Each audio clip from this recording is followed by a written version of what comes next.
매일 아침 하나님과 함께 누리는 하늘의 양식, 오늘 만나. 내가 옛적부터 내 멍에를 꺾고 내 결박을 끊으며 말하기를 나는 순종하지 아니하리라 하고 모든 높은 산 위에서와 모든 푸른 나무 아래서 너는 몸을 굽혀 행음하도다. 내가 너를 순전한 참 종자 곧 귀한 포도나무로 심었거늘 내게 대하여 이방 포도나무의 악한 가지가 되면 어찌 됨이냐. 내가 제물로 스스로 씻으며 내가 많은 비누를 쓸지라도 내 죄악이 내 앞에 그대로 있으리니 내가 어찌 말하기를 나는 더럽혀지지 아니하였다, 바알들의 뒤를 따르지 아니하였다 하겠느냐. 골짜기 속에 있는 내 길을 보라.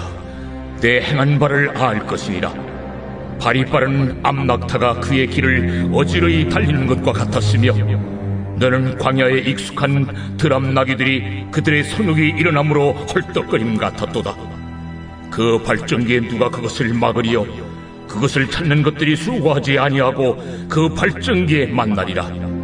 내가 또 말하기를 네 발을 제어하여 벗은 발이 되게 하지 말며 목을 가르게 하지 말라 하였으나 오직 너는 말하기를 아니라 이는 헛된 말이라. 내가 이방 신들을 사랑하였은즉 그를 따라가겠노라 하도다. 도둑이 붙들리면 수치를 당함같이 이스라엘 집 곧 그들의 왕들과 지도자들과 제사장들과 선지자들이 수치를 당하였느니라. 그들이 나무를 향하여 너는 나의 아버지라 하며 돌을 향하여 너는 나를 낳았다 하고 그들의 등을 내게로 돌리고 그들의 얼굴은 내게로 향하지 아니하다가 그들이 환난을 당할 때에는 이르기를 일어나 우리를 구원하소서 하리라. 너를 위하여 내가 만든 내 신들이 어디 있느냐. 그들이 내가 환난을 당할 때 구원할 수 있으면 일어날 것입니다. 유다여, 너의 신들이 너의 성읍수와 같도다. 오늘 본문은 이스라엘 백성들이 하나님을 섬기기를 거절했다라는 말씀이 등장합니다. 오늘 본문 20절에 이스라엘이 지은 죄를 이렇게 설명하죠. 내가 옛적부터 내 멍에를 꺾고 내 결박을 끊으며 말하기를 나는 순종하지 아니하리라 하고 모든 높은 산 위에서와 모든 푸른 나무 아래에서 너는 몸을 굽혀 행음하도다. 이스라엘 백성들은 높은 산, 그러니까 우상의 산당 위에서 모든 푸른 나무 아래, 우상이 있는 곳에 몸을 굽혀 행음했다라고 이야기합니다. 그런데 이런 죄가 굉장히 의도적이었음을 우리는 알 수 있습니다. 스스로 멍에를 꺾고 스스로 결박을 끊으며 굉장히 의도적으로 그 우상을 섬겨왔었던 것이죠. 이스라엘이 이렇게 악했습니다. 그래서 하나님께서는 그들의 더러운 죄악을 잿물로 씻으며 비누를 써도 지워지지 않는다라고 말씀하십니다. 22절에 그 표현이 나와 있는데요. 주 여호와의 말씀이니라. 내가 잿물로 스스로 씻으며 내가 많은 비누를 쓸지라도 내 죄악이 내 앞에 그대로 있으리니. 썩을 대로 썩고 더러워질 대로 더러워진 이스라엘 백성들의 모습을 볼 수 있습니다. 얼마나 오염되어 있고 얼마나 타락했으면 아무리 깨끗하게 하려는 노력을 보여도 할 수 없다라고 이야기했을까요? 이게 이스라엘의 현주소였습니다. 오늘 본문에는 그렇게 우상을 쫓아 살던 이스라엘 백성들의 죄악을 계속해서 다른 언어로 표현하고 있습니다.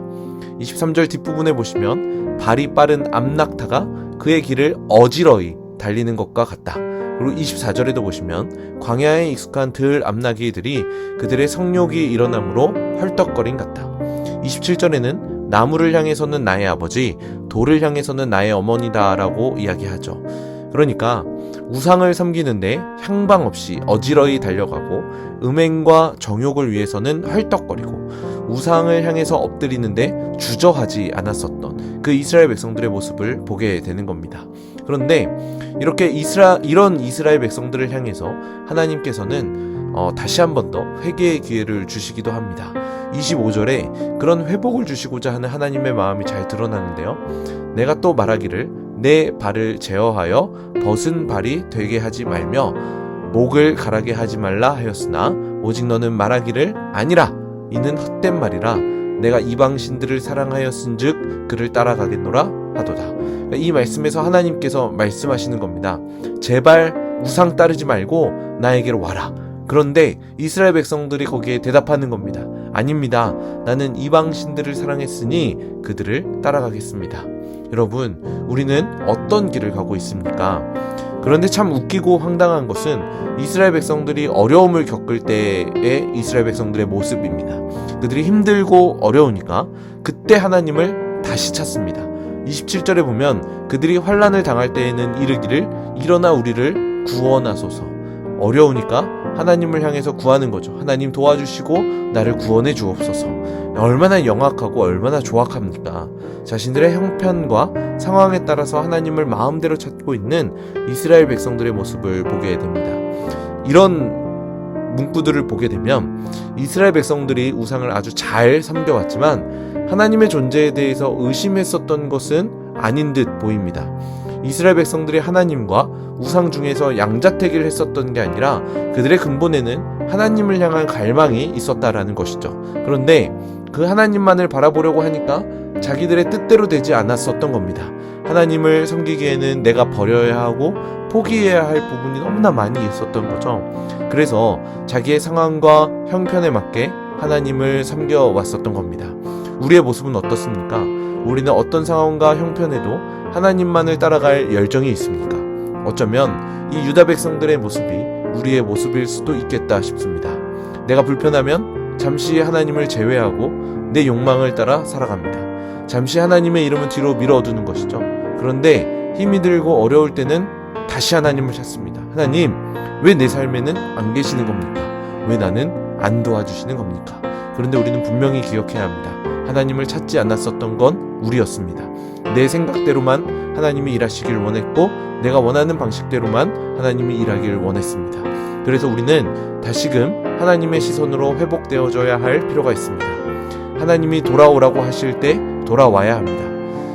오늘 우리가 예레미야 2장의 말씀을 읽었는데 2장 처음에 보시면 광야 시대에 하나님만을 의지할 수밖에 없었던 이스라엘 백성들의 모습을 신혼 때의 사랑이라고 표현하셨습니다. 다시금 하나님과의 첫사랑을 회복해야 할 필요가 있는 것이죠. 그것이 하나님이 우리를 향해 원하시는 모습입니다. 오늘 주일이 그러한 하나님과의 첫사랑이 회복되는 시간이 되길 소원합니다. 하나님을 처음 사랑했을 때, 아무런 조건 없이 정말 하나님 한 분만으로 기뻐하고 만족했을 때, 잠깐 실수해도 용납하고 다시금 받아들일 수 있는 그런 우리를 용납해 주시는 그 하나님의 사랑 가운데로 들어가야 하는 것이죠. 그 하나님의 사랑이 우리에게 온전히 채워질 때 우리는 우상을 버릴 수 있습니다. 우리의 욕망을 버릴 수 있고 하나님만을 쫓아갈 수 있습니다. 오늘 주일 예배를 통해서 이러한 하나님의 사랑을 경험하시고 이러한 하나님의 사랑을 찬양하시는 성남제일의 모든 성도님들 되시길 주님의 이름으로 간절히 축복합니다.